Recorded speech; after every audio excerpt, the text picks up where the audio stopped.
Praise the lord. ಬೈಬಲ್ನಲ್ಲಿ ದೇವರು ಬಹಳಷ್ಟು ಮರಗಳನ್ನು ಉಲ್ಲೇಖಿಸಿದ್ದಾನೆ. ಪ್ರತಿಯೊಂದು ಮರವು ಕೇವಲ ಒಂದು ಸಸ್ಯವಲ್ಲ, ಅದು ಆಧ್ಯಾತ್ಮಿಕ ಸತ್ಯವನ್ನು, ದೇವರ ಯೋಜನೆಯನ್ನು ಮತ್ತು ನಮ್ಮ ಜೀವನಕ್ಕೆ ಸಂದೇಶವನ್ನು ಹೊತ್ತುಕೊಂಡಿದೆ. ಇಂದು ನಾವು ಆರಂಭಿಸುತ್ತಿದ್ದೇವೆ ಈ ವಿಶೇಷ ಸರಣಿಯನ್ನು, ಬೈಬಲ್ನಲ್ಲಿ ಉಲ್ಲೇಖವಾದ ಮರಗಳು.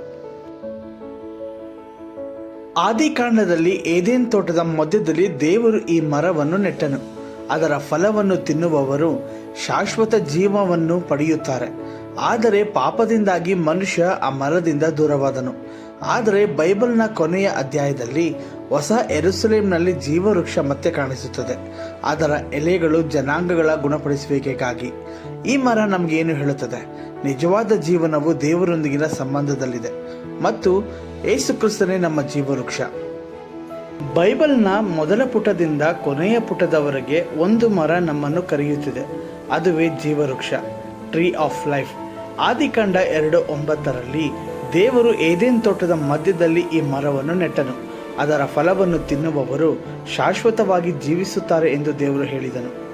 ಆದರೆ ಆದಾಮ ಮತ್ತು ಹವ್ವರು ಜ್ಞಾನದ, ಅಂದರೆ ಒಳ್ಳೆಯ ಕೆಟ್ಟದರ ಅರಿವು ಕೊಡುವ ವೃಕ್ಷದ ಫಲವನ್ನು ತಿಂದು ದೇವರ ಮೇಲಿನ ವಿಧೇಯತೆಯನ್ನು ತೊರೆದಾಗ ಜೀವವೃಕ್ಷದ ಮಾರ್ಗವನ್ನು ದೇವರು ಇಬ್ಬರು ದೇವದೂತರಿಂದ ಕಾಯಿಸಿದನು.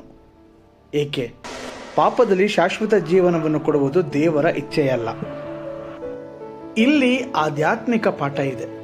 ಜೀವವೃಕ್ಷವು ದೇವರೊಂದಿಗಿನ ಸಂಬಂಧವನ್ನು ಸಂಕೇತಿಸುತ್ತದೆ. ಅದು ನಮಗೆ ಹೇಳುತ್ತದೆ, ನಿಜವಾದ ಜೀವನವು ನಮ್ಮ ಸ್ವಂತ ಜ್ಞಾನದಿಂದ ಅಲ್ಲ, ದೇವರಿಂದ ಬರುತ್ತದೆ. ದೇವರನ್ನು ಬಿಟ್ಟು ಸ್ವಂತ ಮಾರ್ಗವನ್ನು ಆಯ್ಕೆ ಮಾಡಿದಾಗ ನಾವು ಜೀವನದ ಮೂಲವನ್ನೇ ಕಳೆದುಕೊಳ್ಳುತ್ತೇವೆ. ಇಂದು ನಮ್ಮ ಜೀವನದಲ್ಲಿ ಎಷ್ಟು ಬಾರಿ ನಾವು ನಾನೇ ತಿಳಿದುಕೊಳ್ಳುತ್ತೇನೆ ಎಂದು ದೇವರ ಮಾತನ್ನು ಕಡೆಗಣಿಸುತ್ತೇವೆ. ಆದರೆ ದೇವರು ನಮ್ಮನ್ನು ಬಿಡಲಿಲ್ಲ. ಹೊಸ ಒಡಂಬಡಿಕೆಯಲ್ಲಿ ಜೀವವೃಕ್ಷ ಮತ್ತೆ ಕಾಣಿಸುತ್ತದೆ. ಈ ಬಾರಿ ಪ್ರಕಟಣೆ 22:2 ಹೊಸ ಯೆರೂಸಲೇಮ್ ನಗರದಲ್ಲಿ ದೇವರ ಸಿಂಹಾಸನದಿಂದ ಹೊರಡುವ ಜೀವಜಲದ ನದಿಯ ಎರಡು ಬದಿಯಲ್ಲೂ ಜೀವವೃಕ್ಷ ನಿಂತಿದೆ. ಅದು ಪ್ರತಿ ತಿಂಗಳು 12 ಬಗೆಯ ಫಲವನ್ನು ಕೊಡುತ್ತದೆ ಮತ್ತು ಅದರ ಎಲೆಗಳು ಜನಾಂಗಗಳ ಗುಣಪಡಿಸುವಿಕೆಗಾಗಿ ಇವೆ. ಇಲ್ಲಿ ಯಾವುದೇ ಶಾಪವಿಲ್ಲ, ಯಾವುದೇ ಕಷ್ಟವಿಲ್ಲ. ದೇವರು ಮತ್ತು ಕುರಿಮರಿಯ ಸಿಂಹಾಸನವು ಅಲ್ಲಿ ಇದೆ. ಅವರ ದಾಸರು ಅವರ ಮುಖವನ್ನು ನೋಡುತ್ತಾರೆ. ಇದು ಏನು ಸೂಚಿಸುತ್ತದೆ? ಯೇಸು ಕ್ರಿಸ್ತನೇ ನಮ್ಮ ಜೀವವೃಕ್ಷ. ಶಿಲುಬೆಯ ಮೇಲೆ ಆತನು ಮರಣ ಹೊಂದಿದಾಗ ಆತನು ನಮ್ಮ ಪಾಪದ ಶಾಪವನ್ನು ತೆಗೆದುಕೊಂಡನು. ಆತನ ರಕ್ತದ ಮೂಲಕ ನಾವು ಮತ್ತೆ ಜೀವವೃಕ್ಷಕ್ಕೆ ಪ್ರವೇಶ ಪಡೆಯುತ್ತೇವೆ. ಯೋಹಾನ 15:1 ಯೇಸು ಹೇಳುತ್ತಾನೆ, ನಾನು ನಿಜವಾದ ದ್ರಾಕ್ಷ ಬಳ್ಳಿ. ಆತನಲ್ಲಿ ಉಳಿದುಕೊಂಡರೆ ನಾವು ಫಲವನ್ನು ಕೊಡುತ್ತೇವೆ. ಜೀವವೃಕ್ಷದ ಫಲವು ನಮಗೆ ಶಾಶ್ವತ ಜೀವನವನ್ನು ಕೊಡುತ್ತದೆ.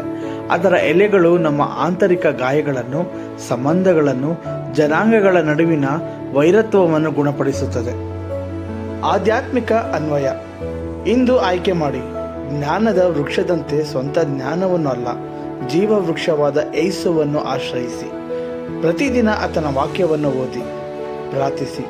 ಅದು ನಿಮ್ಮ ಜೀವನಕ್ಕೆ ಜೀವಜಲವಾಗುತ್ತದೆ. ಫಲ ಕೊಡಿ. ನಿಮ್ಮ ಜೀವನವು ಇತರರಿಗೆ ಆಶೀರ್ವಾದವಾಗಲಿ. ನಿಮ್ಮ ಮಾತುಗಳು, ಕಾರ್ಯಗಳು ಜನರನ್ನು ಗುಣಪಡಿಸುವಂತಿರಲಿ. ಭವಿಷ್ಯದ ನಿರೀಕ್ಷೆ. ಈ ಲೋಕದ ಕಷ್ಟಗಳು ತಾತ್ಕಾಲಿಕ. ಯೇಸುವಿನಲ್ಲಿ ನೀವು ಶಾಶ್ವತ ಜೀವನವನ್ನು ಹೊಂದಿದ್ದೀರಿ.